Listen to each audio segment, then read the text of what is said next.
What up, everybody?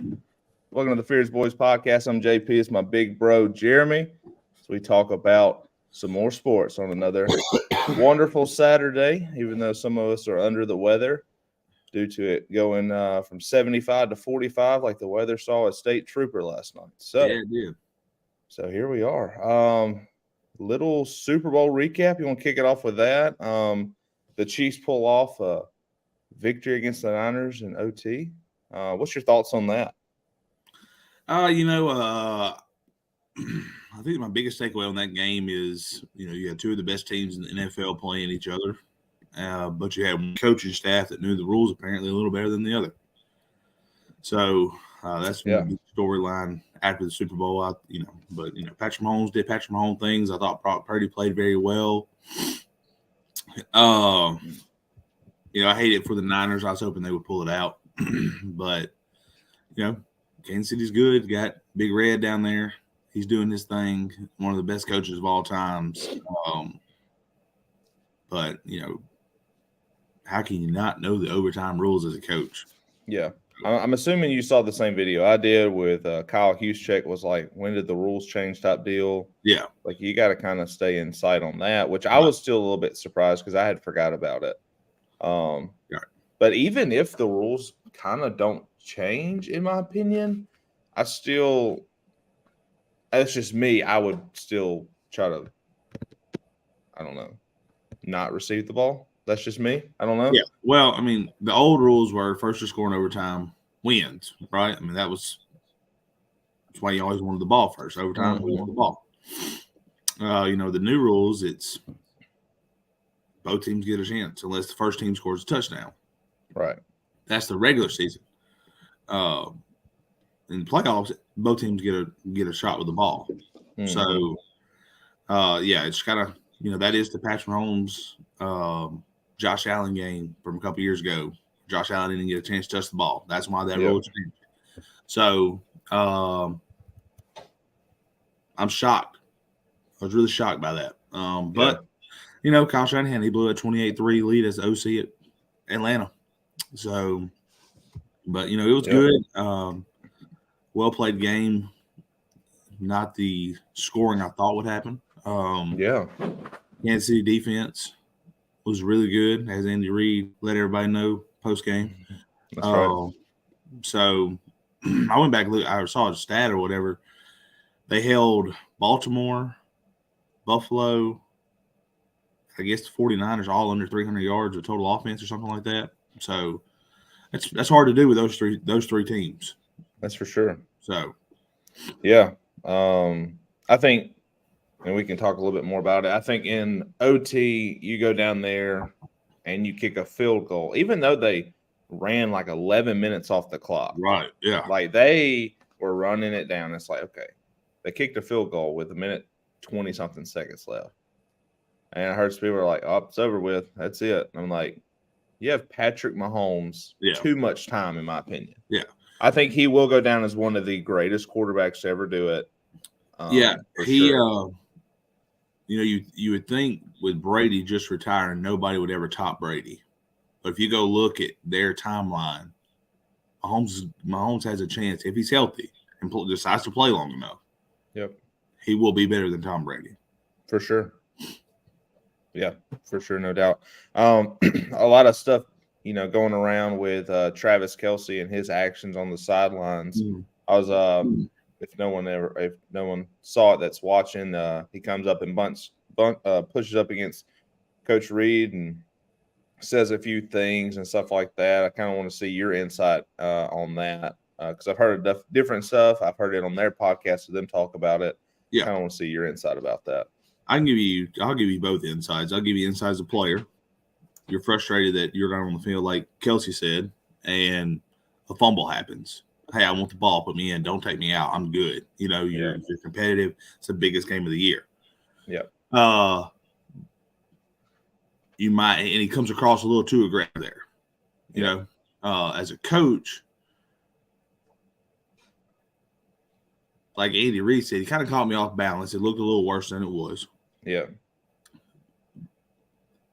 But yeah, as Jason Kelce said on their podcast, It's not right. Shouldn't do that.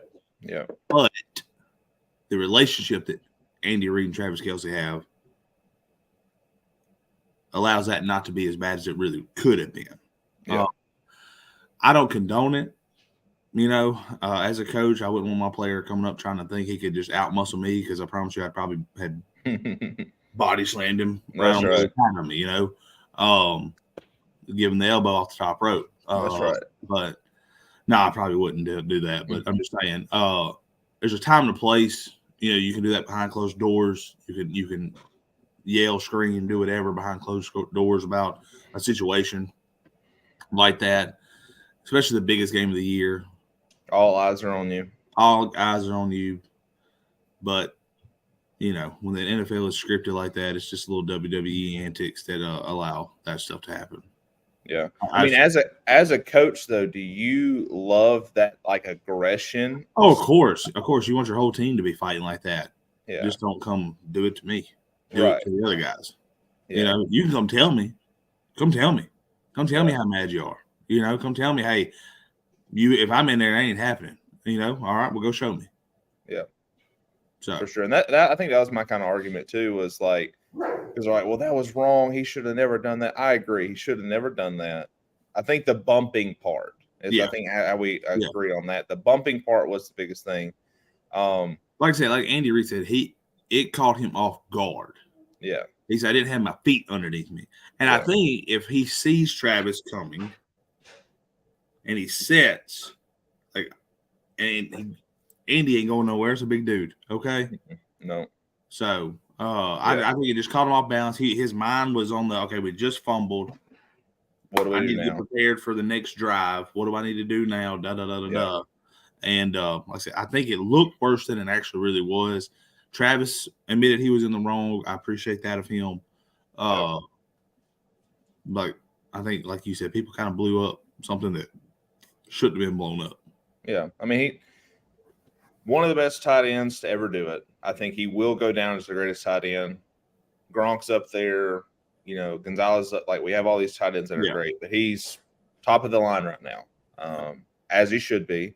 All eyes are on him, probably because of his girlfriend as well. So that doesn't help as well, probably because of his podcast, but also, there's time and place for everything. But like you said, just come show me, like, hey, I'm frustrated. Get me in this game. Okay. Yeah. Well, here you go. Here's your shot. Don't mess it up. So, but yeah, it was a good game. But college baseball, kicked off. Your Dogs playing Air Force got the dub last night. The Rebs played in Hawaii, didn't finish till 3:30 this morning because of little extra innings. They got the win though. So, what do you think this season is going to look like for your Dogs? Kind of up in the air right now. That's how I'm feeling. So I have no idea. No idea. I know that Lemonis, the honeymoon is over, and it was over early last year. You can't go win a national championship and then come back and play flat last 2 years and expect to do it another year. Of course, we had a game last night. Softball did. So I didn't get to watch any of the game. I got home, blew after 9 and kind of read up on the stats. I know Dakota Jordan hit a homer. Bryce Chance hit a 2-run bomb. I haven't really broke down the pitching yet. I know Nate Dom started, so I don't really know all how that his stats look or anything right now. But it's Air Force. I don't know how good Air Force is supposed to be. But I do know that it would be nice to get a sweep to begin the season. The state in the non-SEC games, that ain't really going to be the tale. State's got to play in the SEC. They have sucked the last year or so in the SEC. Yeah. And this is it for Lemonis. You better show me you actually are a good coach. You didn't come in with a roster that was built for you and won. Show me that your guys you're bringing in can win. So they've got to make it to at least a regional. They don't have to host, I don't think. But they've got to get a regional for him to stay. I'll be honest with you, I don't know. It goes down to the pitching, and I can tell you, I don't know. You got a new pitching coach this year, so as a State fan, you always just hold your breath and wish for the best. Yeah, for sure. I think Ole Miss is kind of in that state right now, going off of a national championship win and decent. I say decent year last year, but we're kind of in that phase as well of pitching and where do we kind of go from here? You know, should we have gone to extra innings against Hawaii? I don't know how good Hawaii was. I didn't watch the game last night because it was super late. Yeah, and I was tired. I had DJ'd a little party last night, so just call me DJ JP over here. So, but I kind of watched a little recap, and the very first play that they threw to our first inning, we hit a ground rule double, and it was like, oh, this is great, and then it was just like, yeah. And finally picked back up in the extra, but I think it's going to be like you said, got to win it. You got to win conference games. Don't really have to host. I mean, we've shown history that you don't have to host to win one. Yep. So we'll see. I think it'll be a good year for sure. Well, and it's the SEC at the same time. Hard. I think the teams this year. LSU's good. A&M's going to be good. Tennessee's going to be good. Auburn's going to be Florida's going to be good. Florida's going to be good. Vandy's always good. South Carolina's going to be good. I mean, you're sitting in the middle of the pack. Good luck. Yeah. I mean, that's the thing about SEC baseball. It is probably the best. Everybody wants to give it to the Big 12 or whatever, or Pac-12 or any of those guys. No, you're gonna compete in the SEC day in and day out. It's a grind. Yeah, so. And that's what I love just about the SEC in general. It's like that in football. Mm-hmm. It's like that in basketball. Yeah. It's like that in softball. Yeah. It's like that in every sport that you can think of. The SEC is involved everywhere. And that's the thing. And with this new NIL and the money and things like that, like Ole Miss is getting to where they're going to be as long as I think Kiffin's there, you're going to be a top 15 team year in, year out. Yeah. The way I keep seeing Levy talk and all these videos of some preseason practices and stuff like that has me believing State could do that. Yeah. But for State baseball, which is supposed to be the Mecca, all right, everybody wants to be like State, builds their stadiums like State, does all that stuff, right? Yep. You got to get back to that. You got to get back to where people come into Starkville and they're like, well, we can get one, Yeah. And you can't have Podunk University from down the road come in and sweep you. Yep. You got to, you should be able to get every athlete you want at Mississippi State, especially for baseball. Yeah. So. Yeah, no doubt, for sure. Since we're on this college spiel, we had a ESPN dropped, or EA Sports, I should say, dropped a little video, a little sneak peek of college football's video game coming out. We got, what was it? This summer. Next year? It'll be 2025 for this summer, yeah. Yeah. So if it drops, I know they keep saying it's going to drop. I believe it when it drops. I don't think it'll be in May when it drops. I think we'll see one more video in May because that's what they were saying was coming in May and stuff like that. But if you recap I'll let you talk about it for a minute. I'll pull up this picture because I saw a little, as they call Easter egg, of maybe a date being dropped. It was on the placard, whatever you call that thing. What's that thing called? The movie thing. Let's see. Oh, the reels. Yeah. Let's see if I can find this thing. Yeah, the last one came out in 2013. It was the 2014 game, and man, I played that thing until it probably broke. It's the greatest game ever made. It's the best game if you're a football fan. Everybody can agree to that. You take everybody wants to go to a dynasty. You want to go to University of Maine to make Maine a national champion and, do all the recruiting stuff. It's just fun. So I know there's probably, I don't know, in today's generation, there's only probably 90% of guys out there that want to play the game because the other 10% are worried about their nails. But if it comes out this summer, ladies, your men will not be taking you on dates. The streets will not be busy with trucks going up and down the road. So if you're into all the football, they'll be out there, I promise you, for you to find. That's right. That's right. I guess the real guess is, who do you think will be on the cover?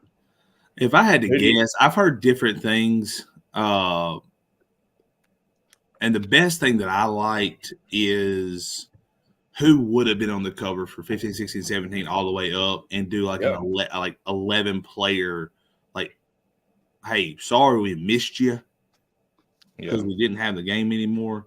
So you have guys like Lamar Jackson, Saquon Barkley, Justin Jefferson, Joe Burrow. Joe Burrows, Derrick Henry. I think Henry would have been in that rank right there in 14, I think. Yeah. Golly. Marcus Mariota. He was a college dog, so there's a lot. Yeah. I heard somebody say something about Deshaun Watson, and I was like, got a lot on his plate. I mean, good athlete. Yeah. Give me Trevor Manziel, maybe? Yeah, I would put Manziel in there. What if it was one of those? What if it says, "Hey, this is how we're going to base it off of. You win the Heisman, you're on the cover." Would you want that? But no, because I don't always think the Heisman goes to them. I want the most electrifying college football player on that cover. Yeah, that's just how that would have been. Lamar Jackson. That would have been Johnny Manziel. That would have been Justin Jefferson. I want somebody that, I want somebody that just goes, it's just a dog, and sometimes, I'm sorry, Caleb Williams. You put Caleb Williams on that game, I probably won't buy it when it first comes out. I'll let it sit there for a minute just because he is a big old sissy. I don't like him as a player or anything. And so I don't want somebody like him on it. But I kind of wish they would do, I think it's what MLB The Show does, is maybe just give, like, your regions get a cover. So in the South, maybe we would get, I don't know, Jalen Milroe or somebody on that, or you hear my dog barking. He's the wind blew the wrong way. That's right. And if you want Caleb Williams from California, have it, but I would like that. I wouldn't mind a different cover per region. Yeah. Or whatever. So, but my top take would give me who would have been on it the last 2 years. I think that would be a really, really cool thing to do. Yeah, for sure. And I wouldn't mind a little Nick Saban on maybe a Legends. I think that would be pretty cool. It's a player's game, and I get him. He's the greatest coach of all time in college, but I just no. Yeah. So if it's today, it says, Jeremy, cover of NCAA 25 is in your hands right now. You have to pick a player that plays this season. Let's hear your thoughts about that. I think of just who the top of the people are. So this coming up season, you gotta say, hey. My brain's not even working this morning. I'm trying to think. I'm just gonna say mine, Shadir Sanders. I think Shadir can make a push as the top of the one. He's probably gonna get on it, if I had to guess. Golly. I don't even know, man. That's probably gonna be the one who it is, because if that's the only one that's the only one I can think of that's coming back that can make a push, Would you buy one with Dart on it? Let's just go ahead and say that. Yeah. Frame it. No. Yeah. All my stuff's digital anyway, so it doesn't matter. Same here. If you want to get online, play us and a little something, let us know. We got you. But yeah, so baseball starts in college, and the Braves, the pitchers and catchers, reported last week. And the team is reporting, I think, this week, or they just reported? Yeah.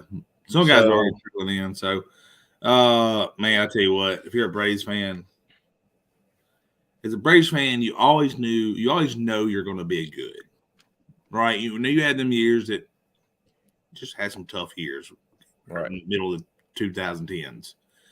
But from the majority of my entire life, you always know the Braves are going to win the NL East, so they're going to compete for a playoff spot. They're going to be in it. They're going to be good. Yeah. But they've always lacked that, just like fire in my opinion. But to hear these guys come in this year, Spencer Strider, AJ Minter, Max Fried, Ronald Acuna, hey, it's World Series or we failed. We don't win a World Series this year, we're done. And you know what? And that's some big talk, especially when you see what the Dodgers have done this offseason. You know? Yes. And the Dodgers are going to be good. How can you not be good with the talent they brought in? Yeah. You know, and the Braves brought in Chris Sale. Okay, let's see, big dog. You know? Yeah. Now, we've got some talented young arms. Hurston Waldrop, they'll be called, you know, they'll probably get the call, and some guys that pitched last year and stuff. But, man, as long as I got Acuna on that team who said he came out yesterday and said, I want to be in Atlanta Brave for life.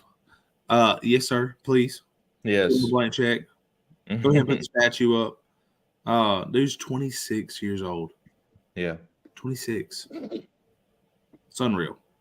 Yeah. So, I'm excited, man. I do think they're going to be good. You got to, you know, Matt Olson, after coming off his monster year, Austin Riley had a good – everybody just played good. Everybody played well. Now you've got a left fielder in Kelenic who I think can strive in the atmosphere in Atlanta. Yeah. I've already heard he fits in pretty well with the guys. But it's going to come down to pitching. It will. As always. You got Strider, who's probably going to go 15-5, 18-7. He's going to have a 3.5 ERA and strike out 300 people. Max Fried, if he's healthy, is going to go 15-2, 15-4 with an under 2.5 ERA because that's just what he does. Okay, there's me too. Is Uncle Charlie going to come out in year 500? Yeah. Dominate. Okay. Right. Is Chris Sale going to be healthy enough? You know, he had a really good second half for Boston last year when he was healthy. And I've always thought he was one of the harder pitchers to hit off of with that long, sweeping arm angle he's got with his fastball cutter slider and curveball movement or whatever. So especially at the angle he throws it at. Right. Yeah. You bring in Ronaldo Lopez from the Angels, who throws, you know, I think it was the Angels and White Sox he played for last year. We faced him. He dominated us. They're going to stretch him out. You know, he probably won't throw 100 consistently starting, but he'll sit 95, 98. Yeah. Ian Anderson will be back eventually from Tommy John surgery. So there's a lot of guys that threw last year, that got experience, that can be good this year. Jeff Schuster, Dylan Dodd. There's a lot going on there. I'm excited, man. I really do. I think if the Braves are 10 games up at the All-Star break, you won't see a big trade, I don't think. Yeah. If they're battling, I think Alex Anthopoulos goes and gets an arm. I think that's what we're going to be lacking is an arm. I really do. Yeah.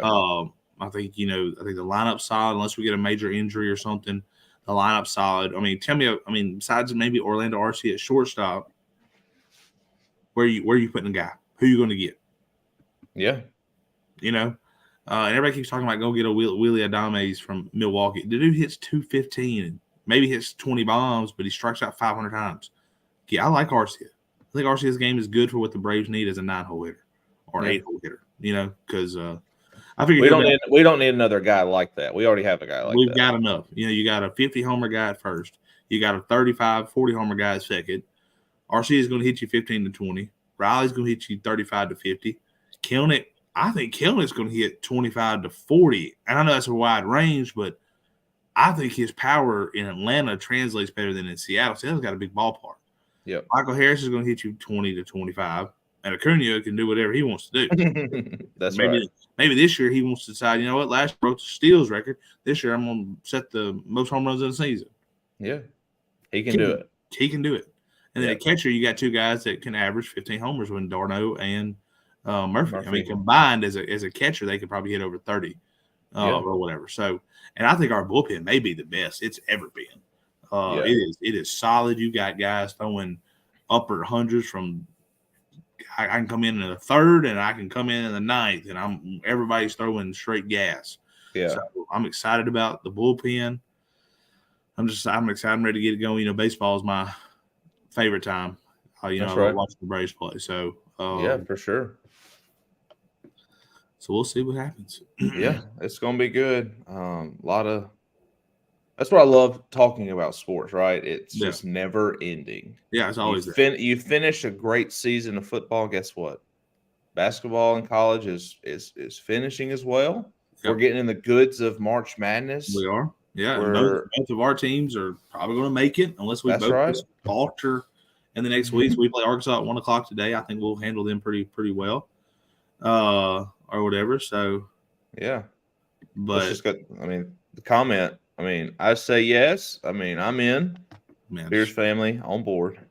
Always. So, always. As my kids in 7th grade say, gang. So gang, baby. That's right. So you have March Madness is what we're transitioning to right now. The NBA is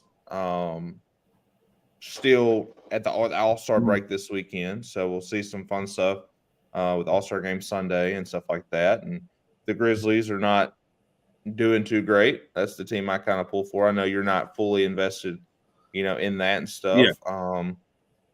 And then we're transitioning now into baseball and softball. And once we get done with that, we'll just start it all over again. Yeah. And that's great. And another topic that we don't talk about a lot is wrestling, and it's just wide open. And I'll take the floor, big guy. Yeah, so I'm not going to do it today because I do have a lot I want to talk about, but I do have a little announcement. Justin Sheely, who is one of our biggest fans besides our family, of course. He's a huge wrestling guy. That's what he does on the sides and stuff like that. So me and him are going to actually start a podcast on Sunday mornings talking about wrestling. It's called Mind the Ropes Podcast. That's going to start tomorrow morning. We're going to post probably around 10 o'clock right before church time and stuff.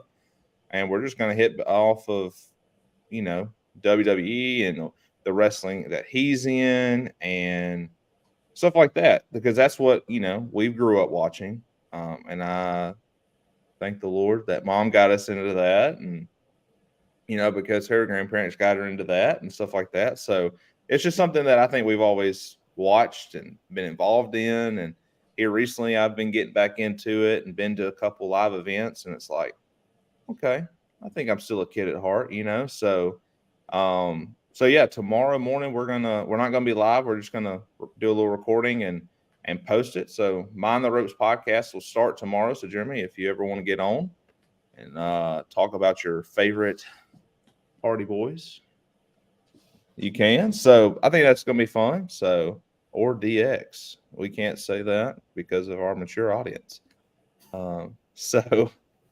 Yes, there he is. Justin Seeley, can't wait. It's gonna be good. And I think we hit on a lot of stuff. That's another great podcast on a beautiful Saturday morning where it's cold outside, but it's warm in my house. It's warm in my house. If you ain't got anything else, we're going to wrap this thing up, and we will see you guys next Saturday. See you guys. See ya.